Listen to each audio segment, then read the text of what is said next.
नहमदुहु व नुसल्ली व नुसल्लिमु अला रसूलिहिल करीम अम्मा बाद फ़ाऊज़ु बिल्लाहि मिनश्शैतानिर रजीम बिस्मिल्लाहिर रहमानिर रहीम।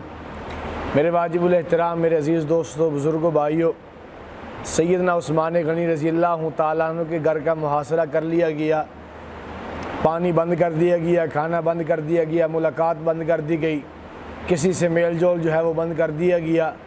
हज़रत उस्मान गनी रज़ी अल्लाह तआला अन्हु से सहाबा इकराम आ रहे हैं और आकर कहा, आप हुक्म दीजिए, हम जिहाद करते हैं, हम इनका मुकाबला करते हैं। लेकिन सैयदना उस्मान गनी रज़ी अल्लाह तआला एक ही बात पे अटे हुए हैं। फरमाया कि नहीं, मैं जो है ना ही अपनी वजह से किसी का यहाँ पे खून होने दूँगा, ना ही अपने नबी के शहर का अमन में बर्बाद होने दूँगा।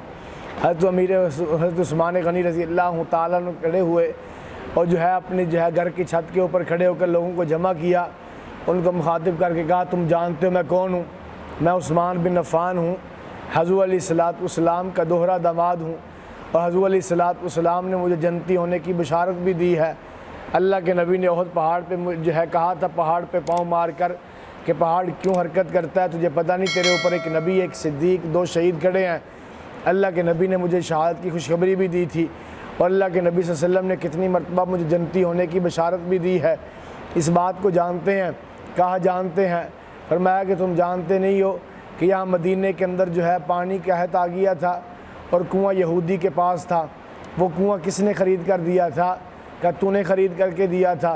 क्या कितना जुल्म है कि मेरे कुएं ही से पानी मेरा बंद कर दिया गया, मुझे पानी नहीं पीने देते।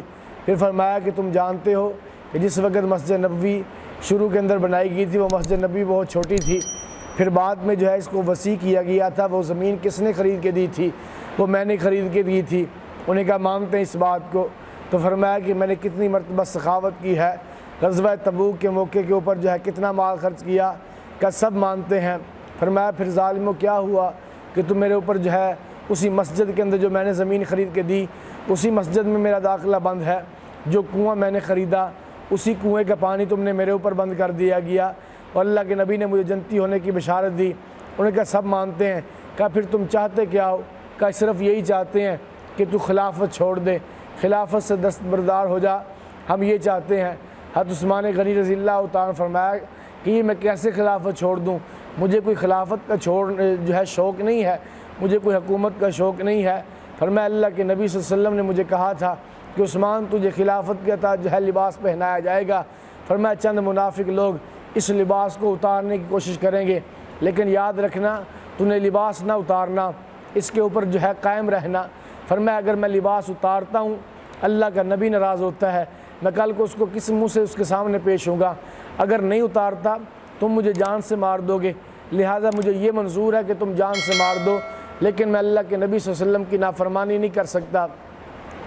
इसी तरह से ये उस्मान गनी रज़ी अल्लाह तआला ने फिर जो सहाबा पहरे पे खड़े थे उनको भी जो है ज़बरदस्ती उनको कसम देकर फरमाया कि तुम जाओ, उनको भी अपने घरों के अंदर भेज दिया। फिर इस तरह जो है उनका मुहासरा तंग होता गया।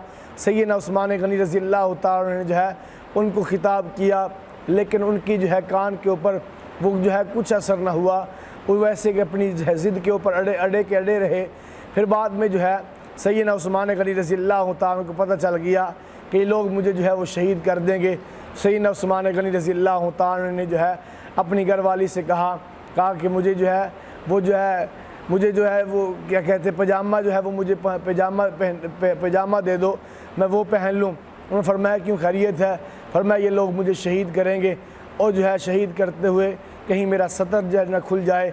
अगर पजामा पहना हुआ होगा तो फिर सतर जो है वो महफूज रहेगा। इसी तरह जो है वो पजामा पहना, फिर बाद में जो है अच्छा लिबास पहना, खुशबू लगाई। घर वालों ने कहा खैरियत है, क्या कर रहे हैं? फरमाया कि मुझे लगता है मेरा आखिरी वक्त आ गया है और जो है मैं जाने वाला हूँ। फिर आता है कि अल्लाह के नबी सल्लल्लाहु अलैहि वसल्लम की ख्वाब में ज़ियारत भी हुई। हुज़ूर अलैहिस्सलाम ने फरमाया उस्मान जो है तैयारी कर ले। फरमाया सुबह की सहरी कर लेना और अफ्तारी जो है वो शाम को हमारे पास इकट्ठी करेंगे। फिर इसी तरह से ये उस्मान गनी रज़ी अल्लाह तो वैसे भी रोज़े रखते थे, इसलिए खाने पीने के लिए वो देते कुछ नहीं थे। उन्होंने मुहासरा किया हुआ था, जो है न पानी देते थे न खाना देते थे, मुहासरा किया हुआ था। उस दिन फिर उन्होंने रोज़े की नीयत की। फिर इस तरह जो है 18 ज़िलहिज्जा का दिन आता है। 18 ज़िलहिज्जा बाद सहाबा इकराम तो वो मदीने से चले गए थे। उन्होंने फरमाया ये हमसे जो है नहीं देखा जाएगा, ना उस्मान हमें लड़ने देता है, ना इनका मुकाबला करने देता है, लिहाजा हम यहाँ पे रह के ये माजरा नहीं दे सकते। तो लिहाजा वो मदीने से वो चले गए। इस तरह जो है फिर 18 ज़िलहिज्जा का दिन आता है। पहले एक आदमी आया, सैयदना उस्मान गनी रज़ियल्लाहु ताला ने अपना कुरान मंगाया हुआ था, उसकी तिलावत कर रहे थे। एक आदमी आया, उसका हौसला ही न पड़ा सैयदना उस्मान गनी रज़ियल्लाहु ताला जो है वो उसका सामना करने का, मुकाबला करने का। उसने फरमाया उस्मान खिलाफत छोड़ दे। सैयदना उस्मान गनी रज़ियल्लाहु ताला वही जवाब दिया, फरमाया मुझे कोई खिलाफत का शौक़ नहीं है, ये तो अल्लाह के नबी सल्लल्लाहु अलैहि वसल्लम ने मुझे कहा था, इसलिए मैं इसके ऊपर जो है वो कायम हूँ। इसी तरह जो है फिर बाद में दूसरा आदमी आया, उसने जो है दूसरा आदमी आया, वो दूसरा आने वाला मोहम्मद बिन अबी बकर था। जो है तो जब वो आया, हज़रत उस्मान गनी रज़ियल्लाहु ताला ने उसे देखा तो देख कर फरमाया तेरा अगर वालिद होता तो फरमाया वो कितना तुझ पे गुस्से होता, वो कभी तुझे ये ना करने देता। तो वो रोते हुए पीछे वापस हो गया, इसलिए कि वो भी गलतफहमी का शिकार हो चुके थे। हालात मैंने आपके सामने पूरी दास्तान रखी है, किस तरह कशीदे हो चुके थे। फिर वो भी चले गए। फिर तीसरा आया, उसके सामने सैयदना उस्मान गनी ने कहा तेरे और मेरे दरमियान कुरान है, कुरान पे फैसला है। तो फरमाया वो भी चला गया। उन्होंने देखा जो जाता है वो वापस आ जाता है, इकट्ठे उसके ऊपर हमला करो। फिर लोग इकट्ठे आए, इकट्ठे कितने जो है जत्थे की सूरत के अंदर आए।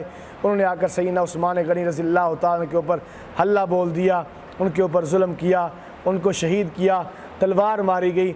जब तलवार का वार किया, बीवी ने आगे उंगलियां की, उनकी उंगलियां कट गईं। तलवार का वार रोकने के लिए उंगलियां कट गई, वो तलवार सीधा सैयदना उस्मान गनी रज़ियल्लाहु ताला पे हुआ। फिर एक जालिम आगे बढ़ा, उसने वो तलवार यूँ सीधी की, या सीने पे उतारी, सीने से तलवार क्रॉस कर जाती है। यूँ करके सैयदना उस्मान गनी रज़ियल्लाहु ताला बड़ी बेदर्दी के साथ इनको शहीद कर दिया गया। जिस वक्त शहीद हुए हैं उस वक्त इनकी उम्र के जो है 84 साल, तकरीबन 84 साल के करीब इनकी उम्र है। बूढ़े आदमी, और ये जुल्म की दास्तान किस तरह उन्होंने बर्दाश्त की, सिर्फ दीन के लिए जो है कुर्बानी बर्दाश्त कर ली। इसी तरह जो है सैयदना उस्मान गनी रज़ियल्लाहु ताला की शहादत के बाद फिर बाद में उनको जो है सईद बिन मुसअब रज़ियल्लाहु ताला ने उनका जनाजा जो है वो जनाजा पढ़ाया गया। फिर उनको जन्नतुल बकी के अंदर दफन कर दिया गया। सैयदना उस्मान गनी रज़ियल्लाहु ताला ने खुतबा दिया था, 2 खुतबे दिए। पहले खुतबे के अंदर तो ये कहा था तुम मुझे पहचानते हो मैं कौन हूँ, मैंने ये मस्जिद नबवी मैंने ख़रीद के दी, कुआँ मैंने ख़रीद के दिया।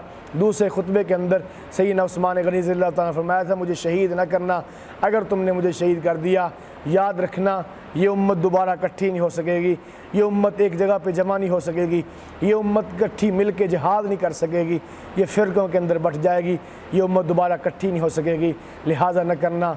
उन्होंने जुल्म किया है, अब इसी वजह से उम्मत आज पारा पारा हो चुकी है। मेरे भाइयों दोस्तों बुज़ुर्गों, 18 ज़िलहिज्जा ये सैयदना उस्मान गनी रज़ियल्लाहु ताला की शहादत का दिन था।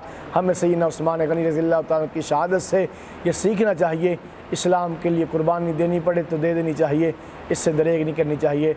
अल्लाह मुझे आपको सबको जो है अमल करने की तौफ़ीक़ अता फ़रमाए। वमा अलैना इल्लल बलागुल मुबीन।